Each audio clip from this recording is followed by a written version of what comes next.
আমাদের গ্রামের বাসায় এই শাকের নাম বাইতে শাক। দেখছেন খুব সুন্দর শাক। সরিষার ক্ষেতের ভিতরে এই শাকগুলো হয়েছে। কুয়াশাচ্ছন্ন বিকেল। ওই শাকের ভিতরে প্রচুর পরিমাণে vitamin A, vitamin B complex, তারপরে ভিটামিন সি, ক্যালসিয়াম, হচ্ছে ফসফরাস, তারপরে হচ্ছে পটাশিয়াম, ম্যাগনেসিয়াম, আয়রন, এমনকি জিঙ্কের মতো গুরুত্বপূর্ণ উপাদানগুলো আছে। তাছাড়া এর ভিতরে অ্যান্টিঅক্সিডেন্টও বিদ্যমান। তো শাকগুলা খুবই স্বাদ লাগে, ভেজে খেলে অনেক স্বাদ লাগে। আর এগুলা ছোট মাছ বা শুটকি দিয়ে রান্না করেও খাওয়া যায়। যেহেতু শাক আমার সবচেয়ে প্রিয় খাবার, ওই জন্য এই শাকগুলা উঠাইলাম। সকালবেলা এই শাকের সাথে কিছু ভর্তা, আর যদি সাথে কিছু মরিচ ভর্তা রাখা যায় তাহলে তো মন্দ কিছু না, অনেক স্বাদ লাগে। ভিটামিন এ চোখের জন্য খুবই কার্যকর।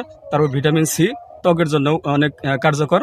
আর অ্যান্টিঅক্সিডেন্ট যেগুলো আছে এগুলা রোগ প্রতিরোধ ক্ষমতা বৃদ্ধি করে। তাছাড়া এই ভাইতে শাক, এই শাকটা আসলে খুবই স্বাদ, এমনকি উপকারী। ডায়াবেটিস রোগীদের জন্য এই শাক খুবই গুরুত্বপূর্ণ।